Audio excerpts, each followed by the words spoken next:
और बड़ी खबर है और इमरान खान साहब के बारे में एक नया केस शुरू किया जा रहा है। गो कि ये केस बहुत पुराना है, बहुत दफ़ा उनके खिलाफ इस्तेमाल किया। ये इस्लामाबाद हाई कोर्ट ने जो खबर है उसके मुताबिक ये है कि तहरीक इंसाफ के चेयरमैन इमरान खान, बानी चेयरमैन इमरान खान के खिलाफ टहरियान केस 1 साल बाद समाअत के लिए मुकर्रर कर दिया है। इस्लामाबाद हाई कोर्ट से टहरियान केस में बड़ी पेशरफ्त हुई है और बानी पीटीआई के खिलाफ टहरियान केस 1 साल बाद दोबारा समाअत के लिए मुकर्रर किया गया है। नाज़रीन, पिछले साल मई में ये मामला आपको याद है, जजेस के ऊपर दबाव वाला जो मामला था, इसका एक हिस्सा इस केस के साथ भी जुड़ा हुआ है। यही वो केस है जिसके साथ इसका एक हिस्सा जुड़ा हुआ है। मेरे ख्याल में इस्लामाबाद हाई कोर्ट के चीफ जस्टिस ये चाहेंगे कि बजाय इसके कि इस मामले के ऊपर कोई नया मसला खड़ा हो जाए, ये मामला सेटल हो जाए, चाहे इमरान खान के हक में हो चाहे इमरान खान के हक में ना हो, क्योंकि इससे पहले इस पर एक 3 रुकनी बेंच बन चुका है। उस बेंच में chief justice Islamabad high court थे, उनके अलावा 2 दीगर मुअज़्ज़िज़ जज साहिबान मौजूद थे। हुआ ये था कि उस वक्त चीफ जस्टिस ऑफ पाकिस्तान ने दस्तखत नहीं किए थे, लेकिन जो बाकी दोनों जजेस थे उन्होंने इस केस को नाकाबिले समाअत करार दे दिया था और फिर ये फैसला काफ़ी इंतजार के बाद उन्होंने जारी कर दिया था, जिसपे चीफ जस्टिस के दस्तखत ना होने की वजह से मामले की इंक्वायरी का ऑर्डर दिया गया था और चीफ जस्टिस ऑफिस ने दोनों जजों का फैसला वेबसाइट से हटाकर प्रेस रिलीज में नया बेंच तश्कील देने का कहा था। 1 साल तक ये बेंच नहीं बना। यानी जब एक बेंच बन जाता है तो चीफ जस्टिस उसको तहरीर नहीं कर सकते। ये जो केस है, इसके लिए जो मुद्दई है वो भी आपको हैरत होगी, वो एक जज साहब, उनके रिश्तेदार, उनके ड्राइवर, वहाँ से ये केस जो है वो इनिशिएट होता है। एक नामालूम आदमी जो है वो तकरीबन इसका बन जाता है मुद्दई और वो ये केस करता है इमरान खान के खिलाफ। फिर बड़े बड़े वकला जो करोड़ों रुपए फीस लेते हैं, उन वकला को इस केस के अंदर शामिल किया जाता है। तो बड़ा दिलचस्प तरीके से ये सारा मामला चला था। तो 2 जज साहिबान ने कहा था 3 में से कि जनाब ये तो काबिल समाअत है ही नहीं, और जब 2 जज साहिबान ने फैसला दे दिया अलग, तो फिर चीफ जस्टिस इस फैसले को जारी नहीं कर रहे थे। वहां पे एक अजीब सूरत तब पैदा हुई जब 2 जजेस ने अपना फैसला वेबसाइट पर डलवा दिया। तो ये 2-1 से ये फैसला इमरान खान के हक में आ गया था। लेकिन उस वक्त जो इस्लामाबाद हाई कोर्ट के चीफ जस्टिस थे, उन्होंने कहा जी नहीं, ये क्योंकि मेरे दस्तखत के बगैर ये फैसला अपलोड हो गया, इसकी इंक्वायरी करवा लेते हैं, बेंच तहलील, मैं नया बेंच बना दूंगा बाद में। अब एक नया बेंच बनाया गया है और ये भी इस्लामाबाद हाई कोर्ट के 3 मुअज़्ज़िज़ जज साहिबान हैं। जस्टिस तारिक महमूद जहांगीरी इसकी सरबराही करेंगे, जस्टिस अरबाज मोहम्मद ताहिर और जस्टिस समन रफत इम्तियाज इस बेंच का हिस्सा होंगे। 21 मई को इसकी समाअत होगी। देखिए, अब इसके 2 रास्ते हैं, या तो पीटीआई आए और आकर ये कहे कि ये तो काबिल समाअत ही नहीं है और पिछला जो मामला है उसको भी उठा दे कि जी पहले इसकी इंक्वायरी की जाए कि इससे पहले जो बेंच तहलील किया गया, क्या वो तहलील करना कानूनी था या गैर कानूनी था। तहरीक इंसाफ इस मामले को वहां ले जा सकती है जहां पे एक नया मसला खड़ा हो जाएगा इस्लामाबाद हाई कोर्ट के चीफ जस्टिस के लिए, क्योंकि ये कंट्रोवर्सी उसी तरफ जाएगी, उस बेंच के लिए एक नया मसला क्रिएट होगा। वो जो 2 मुअज़्ज़िज़ जज साहिबान हैं उनके लिए भी और chief justice Islamabad high court उनके लिए भी। या फिर पाकिस्तान तहरीक इंसाफ दोबारा से कहे कि ये केस तो काबिल समाअत नहीं है और ये बेंच भी वही फैसला दे दे, और अगर ये काबिल समाअत हुआ तो फिर ये केस आगे बढ़ेगा, फिर देखते हैं क्या होता है। लेकिन मुझे इसमें पाकिस्तान तहरीक इंसाफ का कुछ बिगड़ता हुआ दिखाई नहीं दे रहा। मुझे ऐसे लगता है कि ये प्रिएंटिव मेजर कहते हैं, पहले से इकदाम उठा लेना इससे पहले कि वो मामला खराब हो। मुझे इस तरह लगता है कि इस वक्त एक प्रिएंटिव मेजर लिया गया है कि ठीक है, चीज़ें इस डायरेक्शन में जा रही हैं तो ठीक है, ये एक मामला रुका हुआ है, इसको भी निकाल दें। तो मुझे इसमें इससे ज़्यादा और कुछ दिखाई नहीं दे रहा। जो सहाफ़ी और शायर फरहाद अली शाह है, उनको आज 4था दिन है नादरीन, 4 दिन हो गए उनको अगवा हुए, गायब हुए, उनका कुछ अता पता नहीं चल रहा और हमारी अदालत जो है वो भी मुकम्मल तौर पे अभी तक तो कामयाब नहीं हो सकी। हालांकि अदालत ने बड़े सख्त रिमार्क्स दिए, पुलिस वालों को बड़ा बकअप किया, लेकिन इसके बावजूद उस सहाफ़ी का पता नहीं चल रहा। बेचैनी है सहाफ़ियों में, सब इसके ऊपर बात कर रहे हैं। बड़ा अफसोसनाक वाक़या है ये, और ये रूल ऑफ लॉ के बिल्कुल खिलाफ है। रूल ऑफ लॉ तो ये है किसी ने गैर कानूनी काम किया तो उसको गिरफ्तार किया जाए।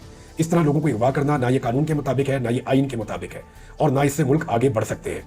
ये शायर, अदीब, लिखारी, सहाफ़ी, इनको गिरफ्तार करने से सोच के आगे बंद नहीं बांधा जा सकता, बल्कि इससे होता यह है कि मजीद रिएक्शन और नफरत पैदा होती है। बहरहाल ये चीज़ें बहुत गलत हैं। फरहाद साहब को वापस आना चाहिए अपने घर वालों के पास।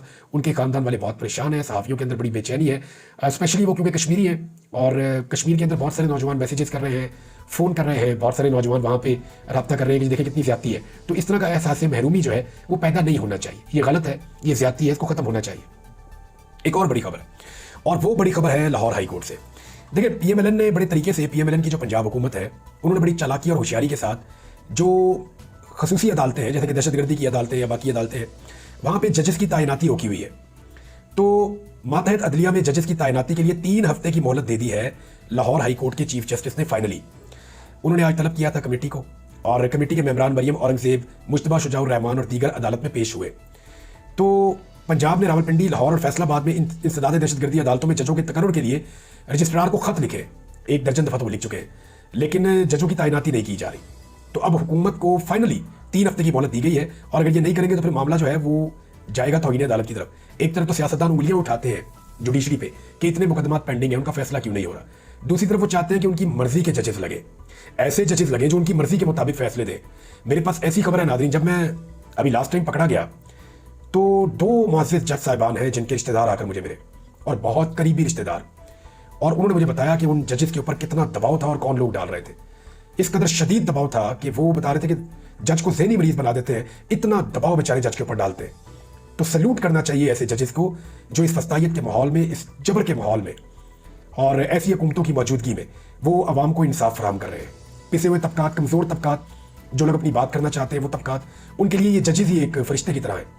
यानी मुझे बेशक 5-5 दिन के रिमांड पे भी भेजा गया, मुझे जो है वो जुडिशल किया गया बार बार, हालांकि मुझे बाइज्जत बरी करना चाहिए था दोनों केसेस में पहले दिन। और वो जो मुझे मिले आकर रिश्तेदार जजेस के, और उन्होंने ये कहा कि, और एक ने तो ये भी कहा कि मुझे बाकायदा कहा गया कि आप तक ये पैगाम पहुंचाया जाए कि आपका कसूर नहीं था, निज़ाम जो है पूरा का पूरा पड़ गया था। तो जजेस के ऊपर इस तरह दबाव डाला जाता है या ऐसे जजेस मांगे जाते हैं जो हर बात उनकी मान ले। तो यहाँ पे 3 हफ्ते का नोटिस दिया गया है, देखिए अब इसमें क्या होता है। एक और बहुत बड़ी खबर है, पाकिस्तान तहरीक इंसाफ ने एक बड़ा मुतालबा कर दिया है। एक तो उनकी कोर कमेटी की जो मीटिंग हुई है उसका एलामिया भी जारी हुआ है, वो भी मैं आपको बताता हूँ। लेकिन एक बड़ा मुतालबा उन्होंने ये किया है, और यानी ये जो है उमर अयूब साहब ने बताया कि MQM पीपल्स पार्टी और मुस्लिम लीग नून ने फॉर्म 47 का फ़ायदा उठाया, लिहाजा ये इससे पीछे हटें और हमारी चोरी शुदा सीटें में वापस कर दें। इमरान खान और हमारे कारकुनान जो कैद हैं उनके केसेस खत्म किए जाए, फिर इनके साथ बात हो सकती है, वरना नहीं हो सकती। राना सनाउल्लाह की मुज़ाकरात की दावत जो है वो गैर संजीदा है। उन्होंने कहा कि फॉर्म 47 से फ़ायदा उठाने वाले सब वहाँ बैठे हैं, पहले फॉर्म 45 के नतीजे को वापस लिया जाए। और इसके बाद उन्होंने कहा कि हम एक इंक्वायरी करवाना चाहते हैं और एक जुडिशल कमीशन का हम एक मुतालबा करते हैं, और एक ऐसा जुडिशल कमीशन बने जो इदारों का जो किरदार है उसको देखे। यानी इसके साथ साथ इस सारे मामले में एस्टेब्लिशमेंट के किरदार को भी देखना होगा, इसलिए हम चाहते हैं कि एक जुडिशल कमीशन बने ताकि दूध का दूध और पानी का पानी हो। जो लोग भी इसमें मुलविस थे उनका किरदार सामने आना चाहिए। जुडिशल कमीशन बनेगा तो सब इदारों का किरदार सामने आ जाएगा। उन्होंने कहा कि इमरान खान से किसी का कोई राब्ता नहीं हुआ, हमारे किसी रहनुमा के साथ किसी का भी कोई राब्ता नहीं हुआ। इस हवाले से एक और खबर यह है नाज़रीन कि एक और पाबंदी लगा दी है, ये लगाई है जी स्पीकर कौमी असम्बली ने, और पाबंदी ये लगाई है कि जो लोग कवरेज करते हैं असम्बली के अंदर, यानी गेट नंबर 1 उसके बाहर से भी मीडिया को हटा दिया गया। कॉरिडोर्स के अंदर जब ये रहनुमा जा रहे होते हैं असम्बली की तरफ या अपने चैम्बर्स की तरफ, तो वहाँ पे रोक कर इनसे बात करते हैं या इनसे सवाल जवाब करते हैं चलते फिरते, तो इस पर पाबंदी लगा दी। उसकी वजह यह है कि ज़्यादातर जो हुकूमत के अंदर लोग बैठे हुए हैं वो मीडिया से तंग आ गए हैं, सोशल मीडिया और उसकी आज़ादी से तंग आ गए। वजह यह है कि लोग चलते फिरते सवाल पूछते हैं, और फॉर्म 47 वाले जो है वो बेचारे शर्मिंदा होते हैं। वो बार बार ये कह रहे हैं कि हम लोगों को फेस नहीं कर पा रहे, अपने हल्के में जाते हैं तो लोगों को फेस नहीं कर पाते, असेंबली में आते हैं तो सोशल मीडिया और मीडिया को फेस नहीं कर पाते, किसी तकरीब में जाते हैं तो वहाँ पे लोगों को फेस नहीं कर पाते। तो अब पब्लिक को फेस करना, मीडिया को फेस करना नामुमकिन होता जा रहा है फॉर्म 47 वालों के लिए। तो उन्होंने कहा जी कम से कम हमारा जो अपना ये 4 दीवारी है इसके अंदर तो हमें महफूज बना ले। तो फिर स्पीकर ने पाबंदी लगा दी है कि बाहर कोई सवाल जवाब नहीं हो सकेगा, और जो रुकन आना चाहे असेंबली के अंदर तक उससे कोई सवाल नहीं पूछा जाएगा, वो बिल्कुल आज़ादाना तौर पर वहाँ पर पहुँच जाया करेगा। तो ये एक नई चीज़ है। लेकिन फॉर्म 47 की शर्मिंदगी जो है वो तो चेहरे पे नजर आती है। अब उसको छुपाने के लिए सबसे अच्छा तरीका यही था कि कम से कम लोगों के मुंह ही बंद कर दिए जाए और सवालात का रास्ता रोक दिया जाए। नाज़रीन, एक और बड़ी खबर है इमरान खान साहब के लिए और पाकिस्तान तहरीक इंसाफ के लिए। दहशतगर्दी की अदालत है, उसने जिनाह हाउस और अस्करी टावर हमला केस में इमरान खान साहब की वीडियो लिंक के जरिए पेशी यकीनी बनाने का हुक्म दे दिया। यानी एक मरतबा फिर इमरान खान साहब एक दहशतगर्दी की अदालत के अंदर पेश होंगे और वीडियो लिंक के जरिए से पेश होंगे। अब जो मुकदमा है वो जिनाह हाउस के ऊपर अस्करी टावर पर हमला और पुलिस स्टेशन जलाने के 3 मुकदमात की समाअत हुई। इमरान खान साहब की अबूरी जमानत में 24 मई तक की तौसीक कर दी गई और आइंदा समाअत पर बानी PTI की वीडियो लिंक के जरिए पेशी यकीनी बनाने का हुक्म जारी किया गया। यानी अब 24 मई को एक मरतबा फिर मौका है, लेकिन सुप्रीम कोर्ट की बात मानते हैं इदारे। दहशतगर्दी अदालत के जज के ऊपर दबाव ही बहुत होता है बेचारे पे, और उनको दबाव मिलिया भी जाता है। फिर उनकी बात कितनी मानी जाती है अब देख लेते हैं। जज तो जज ही होता है ना, उसका जो हुक्म है वो तो माना जाना चाहिए। तो वीडियो लिंक के ऊपर पेश करते हैं या नहीं करते, लेकिन एक मौका और भी है इमरान खान साहब के पास। नाज़रीन, एक खबर जो है वो फरमाइशी नौयत की खबर है, और ये हुकूमत पंजाब ये लोग ऐसी हरकतें करते हैं, घटिया और छोटी हरकतें। खबर इन्होंने जारी करवाई है कि पंजाब की जेलों में कैदियों ने बानी PTI वाली सहूलियत मांग ली और सियासी कैदियों को कानून से बाला सहूलियतों पर एतराज़ उठा दिया। अच्छा, एक तो ये देख लिया कि सियासी कैदी में और आम कैदी में फ़र्क होता है। कोई जुर्म करके आया, मंशियात बेच के आया, 2 नंबरी करके आया, फ्रॉड करके आया, मुल्क लूट के आया या करप्शन करके आया, उसका केस तो कुछ और है। और दूसरी तरफ एक बंदा सिर्फ सियासी नौयत के मुकदमात के अंदर उसको फांसा गया है, उसका मामला कुछ और है। अब अगर वो चाहते हैं कि इमरान खान साहब वाली सहूलियत उन्हें मिले, और ये खबर पंजाब हुकूमत जारी भी कर रही है, तो सिर्फ थोड़ा सा मैं आपको ये अर्ज़ कर दूँ कि अगर कैदियों को ये पता चल जाए ना कि नवाज शरीफ, मरियम नवाज और शरीफ खानदान को और जरदारी खानदान को दौरान जेल किस तरह की सहूलियत मिली थी, तो कैदी खुदकुशियाँ करना शुरू कर दें कि हमें वो वाली सहूलियत चाहिए। यानी बाहर जो लोग मौजूद हैं ना पाकिस्तान में, वो जराइम करके जेल में जाना चाहेंगे कि हमें नवाज शरीफ वाली सहूलियत जेल में दे दें आप। एक आम आदमी जो आम पाकिस्तानी बाहर फिर रहा है, या एक किसान जो बेचारा अपनी गंदम बेचने का इंतजार कर रहा है, या सड़क के ऊपर फुटपाथ पे बैठा हुआ एक मजदूर जो दिहाड़ी का इंतजार कर रहा है, उन लोगों को अगर ये पता चल जाए ना कि नवाज शरीफ को और जरदारी को जेलों के अंदर किस तरह की सहूलतें मैसर थी, तो वो कहेंगे जो जुर्म करवाना करवा लो, हमें जेलों में बंद करो और हमें वो वाली सहूलतें दे दो। अभी तो उन्होंने सहूलतों को सुना ही नहीं है, उनको आइडिया ही नहीं है कि नवाज शरीफ को और बाकी लोगों को, जरदारी को और जो बाकी पॉलिटिकल कैदी थे, उनको क्या सहूलतें मैसर थी जेलों के अंदर। शहद पकड़ लिया था, याद है ना आपको, किसका? शर्जील इनाम मेमन का शहद पकड़ लिया था चीफ जस्टिस ने, बाद में वो शहद बन गया था, पहले कुछ और था। नाज़रीन, तहरीक इंसाफ की जो कोर कमेटी का इजलास है वो ये कह रहे हैं कि इमरान खान साहब का जो उनके साथ मुलाकात हुई वो सारी बातें बताई गई। पहले कोर कमेटी के इजलास में ब्रीफिंग दी गई और मुल्तान का जो हल्का NA 148 का इलेक्शन है उसके बारे में बातचीत की गई और पाकिस्तान तहरीक इंसाफ के उम्मीदवार की 40 से 50 हज़ार वोटों की अक्सरियत से फतह यकीनी है, ये बताया गया। लेकिन अगर वहाँ में वैसा इलेक्शन हुआ जैसे मरीम नवाज ने लाहौर में करवाया तो फिर तो सवाल ही पैदा नहीं होता। और इन चीज़ों के ऊपर अभी किया गया है।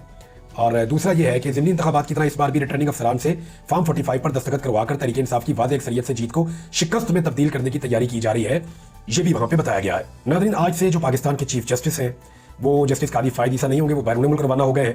उनकी जगह पे हलफ उठाएंगे कायम मकाम चीफ जस्टिस का जस्टिस मुनीब अख्तर साहब। तो उम्मीद है चंद दिन जो है वो ज़रा मुख्तलिफ गुजरेंगे कौम के लिए। डॉक्टर यास्मीन राशिद साहिबा और उमर चीमा साहब की जो जमानतें हैं दहशतगर्दी की अदालत से वो मंजूर हुई हैं। अब देखना ये है कि वो कब तक बाहर आ जाते हैं। 4-5 लोग जो हैं उन्होंने बड़ी सख्त सज़ा काटी है, जिनमें एक महमूद रशीद साहब हैं, एजाज चौधरी साहब हैं, यास्मीन राशिद साहिबा हैं, सरम जावेद है, आलिया हमजा है। कुछ लोग जो है वो बाहर आ गए हैं बड़ी सख्त सज़ाएँ काटने के बाद। और उमर चीमा साहब हैं, उन्होंने बड़ी सख्त सज़ा काटी है। तो अल्लाह ताला इन लोगों की मुश्किलात को आसान करे, क्योंकि इतने सारे मुकदमात तो इनके ऊपर नहीं होने चाहिए थे। अगर कोई एक आधा वकूआ है तो एक आधा मुकदमा ही हो सकता है। तो दर्जन दर्जन मुकदमात में इनको फांस के सियासी फ़ायदा उठाने की कोशिश की गई है 9 मई का नाम लेकर। नजम सेठी ने कहा है कि इस वक्त जो जजेस एस्टेब्लिशमेंट के साथ लड़ रहे हैं ये कोई तहरीक इंसाफ के जजेस नहीं है, ये वो जजेस हैं जिनके लिए आज़ादी बहुत अहम है। पहली बार इतनी दलेरी के साथ जजेस खड़े हैं और एस्टेब्लिशमेंट प्रेशर में है। ये नजम सेठी ने बड़ी अहम बात की है कि ये एक्चुअली इमरान खान के हामी जज नहीं है, ये आज़ादी के लिए लड़ रहे हैं, जिद्दोजहद उसके लिए कर रहे हैं। यानी जब जस्टिस बाबर सत्तार बने ना इस्लामाबाद हाई कोर्ट के जज, तो मैं खुद भी हैरान हो गया कि नॉर्मली वो पाकिस्तान तहरीक इंसाफ के अगेंस्ट तस्वुर किए जाते थे, तो इनको क्यों बना दिया। तो उस वक्त जब मैंने बातचीत की कुछ लोगों से तो उन्होंने कहा जी देखें वो साफ शफाफ इंसान है और हमें उम्मीद है कि वो रूल ऑफ लॉ के लिए काम करेंगे। तो देखें कोई अच्छा काम कैसे आपके सामने आ जाता है। दानियल अजीज कह रहे हैं जी हुकूमत अनाड़ियों की तरह जिस तरह हाथ पाँव मान रही है, इससे बच्चे बच्चे को बताया कि इन्हें कुछ मालूम नहीं है। ख्वाजा आसिफ ने एक बहुत अहम बात की, उन्होंने कहा जी मीडिया हमारी हुकूमत को हाइब्रिड रजीम कहता है। नहीं कहा किसी ने, मीडिया में किसी ने नहीं कहा कि इनकी हुकूमत हाइब्रिड रजीम है। मैंने तो बिल्कुल नहीं कहा, सबसे बड़ा नाकिद मैं हूं, मैंने नहीं कहा। लेकिन ख्वाजा आसिफ ने खुद दावत दी कि कहो कि हमारी हुकूमत हाइब्रिड रजीम है। वो क्यों कह रहे हैं पता आपको? उन्हें पता है डिलीवर नहीं होगा, ये हुकूमत गिर जाएगी। हम ये कहेंगे जनाब हमें तो हम हाइब्रिड थे, हम तो मजबूर थे, हमें तो फंसा दिया गया था हुकूमत में, हम तो आने नहीं चाहते थे। तो ख्वाजा आसिफ अब जान छुड़ाने की कोशिश कर रहे हैं। तो जान इतने आराम से छूटेगी नहीं। आपने मैंडेट चोरी किया है, आपने 2 नंबरी की है, अब आवाम को डिलीवर करें। उन्होंने कहा जी मीडिया हमारी हुकूमत को हाइब्रिड रजीम कहता है, मैं इससे ज्यादा इख्तलाफ नहीं करता। आप इख्तलाफ कर भी नहीं सकते कि एक्चुअली ये है हाइब्रिड रजीम, और आपने अच्छा किया कि मैं बता दिया कि आपको यही कहना है। अब तक इतने, अपना ख्याल रखिएगा, अपने चैनल का भी। अल्लाह हाफिज़।